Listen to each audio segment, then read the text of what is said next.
ये है MLA hostel Nagpur, जहाँ पे हम लोग कल रुका था। अभी हुआ है सुबह का 6:30 बजे और अभी हम लोग नागपुर से कन्हा शांतिवनम की तरफ निकलेंगे। आज का सफ़र बहुत लंबा होने वाला है क्योंकि नागपुर से कन्हा शांतिवनम तक 566 किलोमीटर है। ऑन द वे में हम लोग कुछ प्लेसेस भी विजिट करेंगे जिसे मैं आप लोग को दिखाऊंगा। तो चलिए जर्नी की शुरुआत करते हैं। इतना क्यों वेट कर रहे हैं सर? थोड़ा डिले हो गया। क्यों? फेरू हम लोग का सिंगर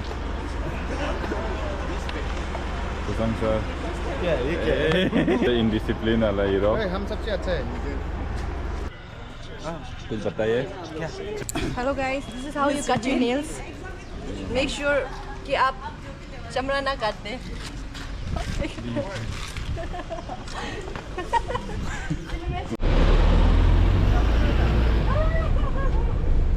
तो चलिए जर्नी की शुरुआत करते हैं। यहाँ पे 15 से 15-20 लाख लोग इकट्ठा होते हैं। पूरे देश में से आते पूरे हैं। देश में से आते हैं। बाबा साहेब अम्बेडकरांनी इथे यहीं पे दीक्षा ली थी। बाबा साहेब अम्बेडकर।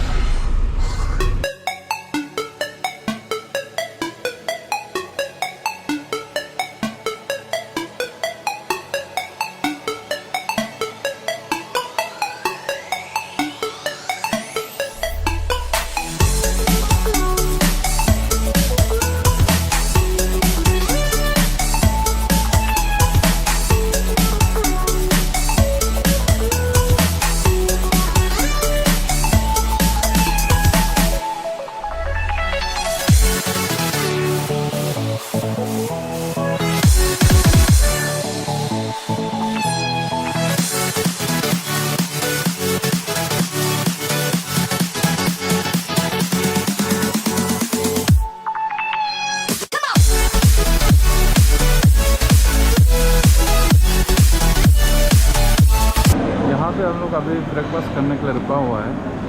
थोड़ा देर ब्रेकफास्ट करके यहाँ से फिर निकल जाएगा।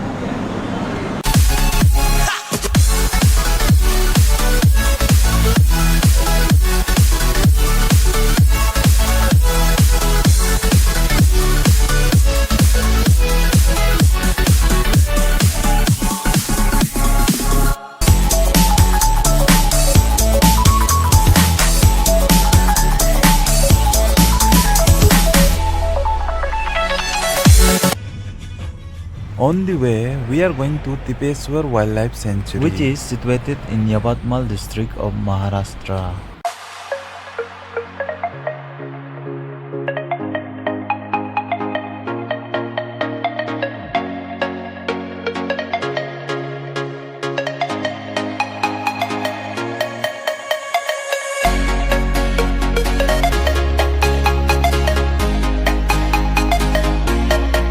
टिपेश्वर सेंचुरी जो है मेड़घाट टाइगर रिजर्व के अंडर में आती है।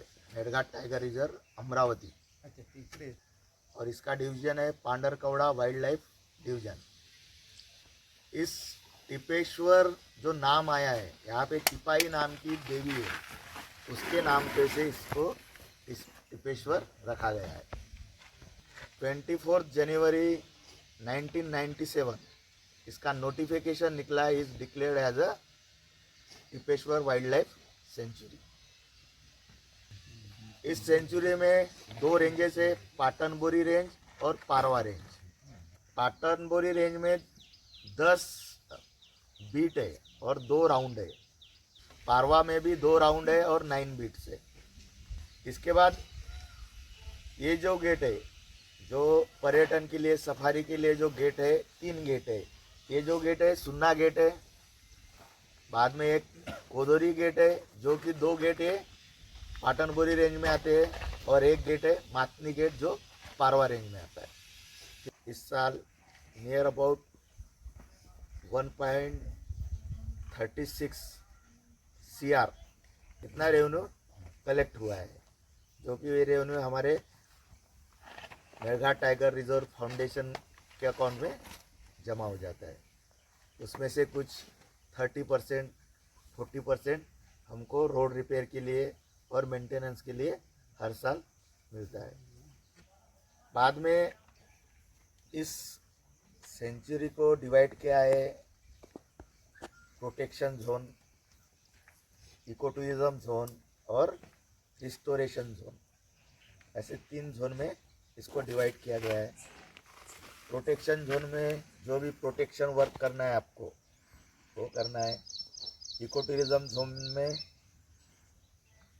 इको टूरिज्म रिलेटेड जो है, पर्यटन के रिलेटेड जो भी वर्क है, रास्ता रिपेयर है या कुछ टिकट रूम है, ठीक है, उसके बारे में। रिस्टोरेशन जोन में जो है, यहाँ पे सेंचुरी के अंदर 3 विलेजेस थे, पिटापुंगरी, मारेगांव, टिप्पेश्वर, ऐसे 3 गांव थे, विलेजेस थे, जिसमें से 2 विलेजेस का रिहैबिलिटेशन किया है, पुनर्वसन कर दिया गया है, जिसमें से मारेगांव और टिप्पेश्वर। इस सेंचुरी में 250 प्रजाति है वनस्पति की, 26 स्पेसीज है मैमेलियन की, 28 to 30 स्पेसीज है रेप्टाइल्स की, 175 बर्ड स्पेसीज है, बटरफ्लाई है 163 टाइप्स ऑफ बर्ड, ठीक है। तो यहाँ पे यम्स टाइप बोल के है प्रोटेक्शन मेजर, जिसमें फॉरेस्ट गार्ड आप पेट्रोलिंग सब करते हैं। फॉरेस्ट गार्ड को 40 किलोमीटर पर वीक देना है, ठीक है, फुट पेट्रोलिंग होती है, और फॉरेस्टर को जो है 25 किलोमीटर पर वीक। इस तरह से करना होता है पेट्रोलिंग की, उनका पूरा बीट या राउंड कवर होना चाहिए। तो अभी वाइल्ड लाइफ में काम करते वक्त अपने को चाहिए उनका वाटर मैनेजमेंट करना चाहिए, बराबर। टाइगर को यहाँ रहना है, यहाँ रुकना है, बाहर नहीं जाना चाहिए, तो आपको हर्बीवोरस का मैनेजमेंट करना पड़ता है। हर्बीवोरस के लिए क्या चाहिए? मिडोज। यहाँ पे 2 मिडोज है, उसका डेवलपमेंट हमने किया है, ग्रासलैंड बनाए हुए। उसको जो हर्बीवोरस को जो ग्रासेस लगते हैं वही ग्रास किए, और उसका मेंटेनेंस करते हम लोग। उसमें आने वाली वेट्स निकाल लेते हैं, या छोटे छोटे प्लांट्स आते हैं उसको भी निकालना पड़ता है। अगर वो प्लांट नहीं निकालते तो कन्वर्ट हो जाएगा ग्रासलैंड टू वुडलैंड, तो वो भी रोकना पड़ता है। उसके लिए फायर लाइन भी निकालना पड़ता है। जो मेन चीज़ है फायर लाइन। अंदर में प्रोटेक्शन कैंप्स है, जहाँ पे हमारे फॉरेस्ट गार्ड, फॉरेस्टर और फॉरेस्ट मजदूर वर्कर रहते हैं, ठीक है। डेली उनका काम होता है कि हर जगह से, हर कंपार्टमेंट में घूम के जो भी इंसिडेंट्स उनको दिखता है वो नोट करते हैं एक रजिस्टर पे। तो एक रजिस्टर मेंटेन करके हर प्रोटेक्शन कैंप पे वो रजिस्टर है। कुछ साल्ट लेक्स भी बनाना पड़ता है, शैलोज पर बनाना पड़ता है, क्योंकि जो वाइल्ड बोर है उनके लिए लगता है, बराबर है। तो एक आधी वाटर होल है, वाटर होल में अगर पानी भर जाता था, उसके बाजू में हम लोग थोड़ा 1 मीटर बाय 5 मीटर का एक खड्डा खोद के वहाँ पे मिट्टी डाल के चिकल बना देते। उस चिकल में वो वहाँ पे फिर अपना बोर भी अपने इसमें कुछ लगा है तो वहाँ पे दिखता है, फंगस है कुछ भी वो निकल जाता है। बाद में डियर्स है, सांबर है, ठीक है, और वो बग्स वगैरह वहाँ पे निकल जाते हैं। तो हर साल यहाँ पे 10 to 15 कप्स होते हैं, ठीक है।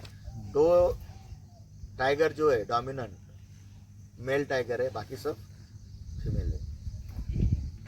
फिर इनका प्रोटेक्शन हो गया, बाद में आपको कुछ एसएमसी वर्क भी करना पड़ता है।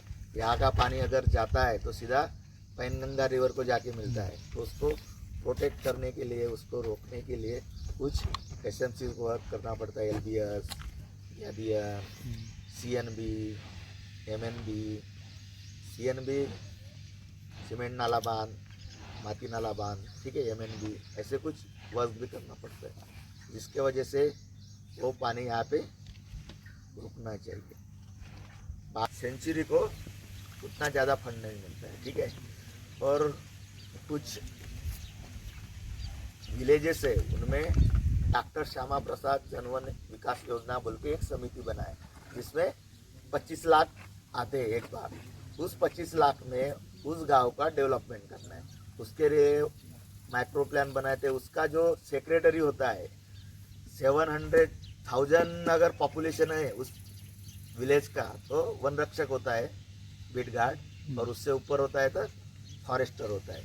तो फिर वो एक माइक्रो प्लान बनाता है, हर एजेंसी का उसमें इंक्लूड करता है, और 25 लाख कैसा कौन कौन से डेवलपमेंट में करना है जिसकी वजह से गाँव का डेवलपमेंट हो, वो एक आरा खड़ा तैयार कर देते। फिर उस माइक्रो प्लान से फिर हर साल उस प्रकार से वो लोग गांव में, कभी गांव में सोलर लाइट बिठाते, कुएं के ऊपर जाड़ी बिठाना है जिसकी वजह से जानवर गिरना चाहिए, और वहाँ पे पानी की दिक्कत हो तो एक आधी बोरवेल कर देते। ऐसे जो काम है वो गांव वालों से चर्चा करके वो माइक्रो प्लान बनाते हैं। तो 25 लाख रुपए वो 10 साल में वो इन्वेस्ट यानी डेवलपमेंट के लिए लगाते। अभी हमारे यहाँ 4 प्लांटेशन लिए हैं जिसमें हम लोगों ने फ्रूट स्पेसीज लिए हैं, जो कि इसके लिए ज़रूरत है कुछ अपने हर्बीवोरस भी खाएंगे, भालू बियर वो भी खाएगा, कुछ बर्ड्स खाएंगे, तो वो भी उनका मैनेजमेंट हो जाएगा। बर्ड्स का भी एवरी ईयर होता है? नहीं, एवरी ईयर प्लांटेशन नहीं लेते।